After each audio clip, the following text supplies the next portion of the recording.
최근 SNS를 통해 베트남 이주 여성인 부인을 폭행한 남편의 영상이 확산되면서 국민들의 공분을 사고 있는 가운데 피해자들의 자립을 위한 지원책도 미흡한 것으로 알려졌습니다.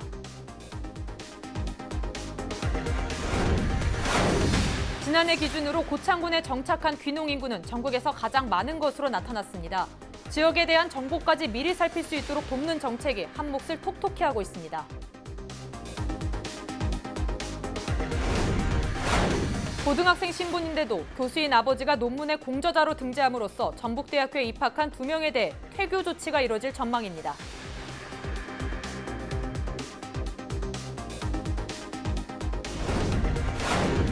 전북경찰청의 경무관 부장제가 재기능을 하지 못한다는 지적이 나오고 있습니다. 인사철마다 공석이 되고 경우가 많아 치안 행정에 공백 우려가 나오고 있습니다.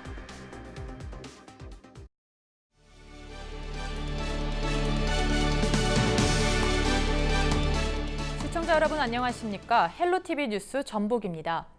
첫 소식입니다. 최근 SNS를 통해 베트남 이주 여성인 부인을 폭행한 남편의 영상이 확산되면서 국민들의 공분을 사고 있는데요. 다문화 가정 폭력 피해자들의 자립을 위한 지원책도 미흡한 것으로 알려졌습니다. 김남호 기자가 보도합니다. 다문화 가족 지원 전북 거점센터입니다.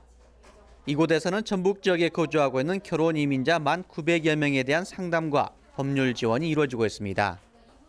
하지만 법률 지원 이후 다문화 가정폭력 피해자들의 자립을 위한 주거 안정 지원 등은 이루어지지 못하고 있습니다. 경제적 어려움을 겪고 있는 다문화 가정 피해자들이 상당수에 달하고 있다는 얘기입니다. 그 다양한 어떤 법률적 문제를 해결한 이후에 나갈 때가 됐어요. 5명이 됐다고 하게 되면은 3명만 주고 우리 돈 없으니까 못 줍니다 라고 얘기할 수밖에 없거든요. 그래서 3명을 지원하고 있는 게 상당히 제한적인 금액이기 때문에 좀 더 많은 사람들이 퇴소를 할 때에 생활 안정자금을 지원받을 수 있도록 하는 혜택 이런 부분을 좀 더 확대하는 게 좀 좋겠다라고 저희는 현장에서 판단을 하고 있습니다. 다문화 가정 폭력은 전북 지역에서만 지난 2017년 20건, 지난해 18건, 올해 6월까지 11건 등으로 집계됐습니다. 다문화 가정 폭력 피해자는 해마다 발생하고 있지만 정부의 지원을 받지 못하는 범죄 피해자들을 지원하고 있는 민간 단체조차 다문화 가족 피해자들과 언어 소통이나 정보 부족 등으로 연계가 미비한 상태입니다. 지금 우리하고는 마음 터놓고 이야기를 안 하는 단계고, 그리고 또 언어 소통이 문제가 있는 것 같고, 또 혼자 어떻게 할지 모르는 관계가 많이 있지 않을까, 지금 그렇게 생각이 되고 있습니다. 피해자분들이 이제 접수가 됐을 때 관계 기관에서 적극적으로 지원을 해가지고 우리한테 같이 지원을 할 수 있는 그 제도적인 마련이 좀 되었으면 하는 생각입니다. 다문화 가정 폭력 피해자들은 폭행을 당하고도 언어 소통과 신원 보증 때문에 침묵하는 경우가 많습니다. 다문화 가정 폭력 가해자들의 예방 교육과 피해자들의 자립 지원책 확대가 시급한 시점입니다. 헬로티비 뉴스 김나호입니다. 앞서 보신 베트남 이주 여성 폭행 사건 이후 비슷한 피해자들에 대한 관심도 커지고 있습니다. 실제로 가정 안에서 폭행을 당한 이주 여성들은 전문기관을 통해 쉼터로 옮겨지는데요. 이곳에서도 머물 수 있는 기간이 정해져 있어 별거나 이혼을 원하는 여성들의 자립을 돕는 데 한계가 많았습니다. 서경 기자가 취재했습니다. 베트남 이주 여성처럼 가정폭력 피해를 당한 여성들은 어떻게 보호되고 있을까? 가정폭력 피해 사실이 확인되면 경찰 조사와 함께 다문화 가족지원센터 차원의 상담이 이뤄집니다. 상담 결과 여성이 남편과의 분리 생활을 원한다면 즉시 쉼터로 옮겨집니다.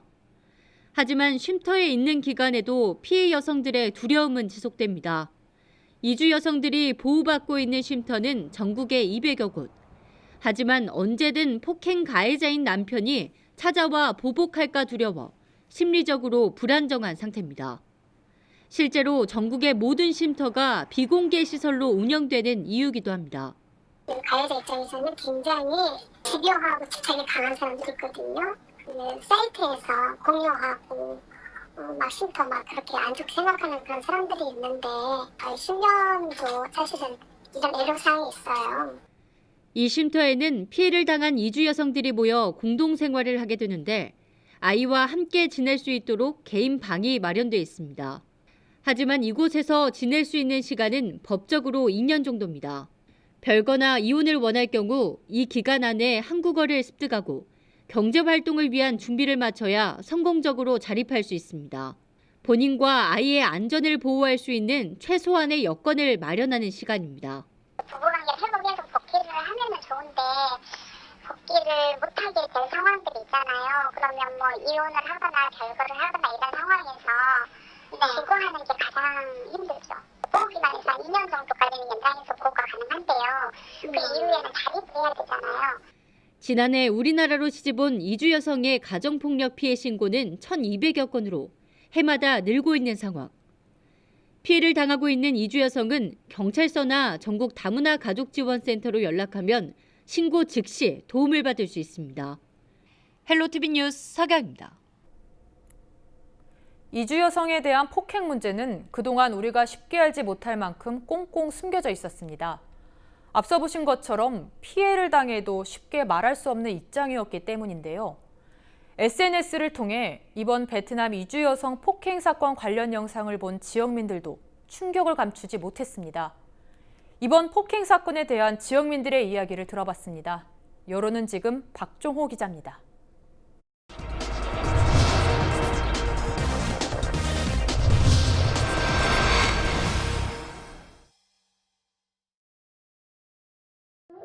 최근 SNS를 통해 확산된 베트남 이주 여성 폭행 영상을 두고 국민들은 분노와 안타까움을 표출했습니다. 폭행당한 베트남 여성에 대한 지원을 하고 싶다는 문의가 이어지고 있는 가운데 지역민들은 비슷한 사건이 일어나서는 안 된다고 강조했습니다. 저도 이주 여성하고 같이 살고 있는데 너무 폭행이 너무 심하더라고요. 그래서 좀 다시는 이런 일 없도록 정부에서 강력하게 대처해 줬으면 좋겠습니다. 이제 어떻게 보면 개인적으로 봤을 때는 저희 국가적으로도 좀 망신이고, 그리고 개인적으로 봤을 때 한 인격체를 좀 무시하는 행위이기 때문에 참 너무 안타깝게 봤고요. 또 저희 지역 주변에도 그런 인식에 대해서 좀 서로 좀 정보도 공유하고 그런 좀 같이 어울리는 그 문화를 좀 같이 기대하는데 그런 소통이 좀 안 된다고 생각하고 있거든요. 앞으로 좀 사회가 좀 많이 개선돼야 하지 않을까 생각하고 있습니다. 너무 좀 또 이주민이고 외국인인데 더 잘해주진 못할 망정 그래야만 안 되지. 끝까지 안 갔으면 좋겠죠. 그래서 우리 감독도 잘하고 있는데 끝까지 안 갔으면 좋겠습니다. 서로 양보하고. 상대적으로 힘이 강한 남성이 여성에게 폭력을 행사하는 행위에 대한 반발도 강했습니다. 무조건적인 폭력 행위는 있을 수 없는 일이라고 밝혔습니다. 아내를 때리는 게 참 아닌 것 같더라고요. 일단 보면서 저는 애기가 옆에서 말리고 있었잖아요. 그거 보면서도 그냥 아랑곳 않게 때리니까 옛날에도 계속 그랬던 것 같더라고요. 몇 번. 그거 보면서 좀 안타깝더라고요. 애기 엄마가 다른 나라에서도 이렇게 온 건데. 절대 손을 대면 안 되고 잔인하고 그런 법이 없어졌으면 좋겠어요. 약자한테. 이번 폭행 사건을 두고 일부 시민들은 부부 두 사람의 문제도 있겠지만 주변의 관심과 배려도 필요하다는 시각도 있었습니다. 이런 가장 기본적인 그 편견을 중요한 것은 그 부모님, 그다음에 그 주위에 그 가족이나 친지, 그다음에 친구들, 그다음에 이웃 주민들이 가장 먼저 이해하고 했었으면은 이런 상황이 없었을 거라고 좀 생각하고 있습니다. 당연히 그 부부 사이에 때리면 안 된다고 생각하고, 그리고 그거를 직접 찍어서 제보했을 정도면 여자도 그동안 한이 맺힌 게 많아서 그러지 않았나 싶어요. 그래서 이게 만약에 국가적으로도 그렇게 된 거면 약간 대한민국이 좀 창피스러운 그런 일인 것 같아요. 그래서 제도적으로까지는 잘 깊게 생각은 안 드는데, 그래도 이게 화제가 되고 했으니까 그런 상황이 발생하지 않도록 뭔가가. 원래 그 좀 사건이 많았는데 이제서야 늦게 터진 거니까 좀 부끄럽고 그냥 좀 이제 제대로 된 그거였으면 좋겠어요. 그 결혼하시는 분들이 처음에 거기서 배운 한국말이 죄송합니다, 때리지 마세요 이런 거라고 뉴스에서 들었거든요. 근데 진짜 국가적 망신인데 좀 정책 이런 게 좀 필요할 것 같아요. 외국인 여성들에 대해서. 그래가지고 좀 여성으로서도 좀 화가 나는 일이죠. 폭행 사건이 전국적으로 확산되자 이낙연 국무총리가 베트남 공안부 장관을 만나 직접 사과하기도 했습니다. 상대적 약자에 대한 폭행 행위가 반복되지 않도록 정부 차원의 대책 마련이 필요해 보입니다. 헬로티비 뉴스 박종호입니다.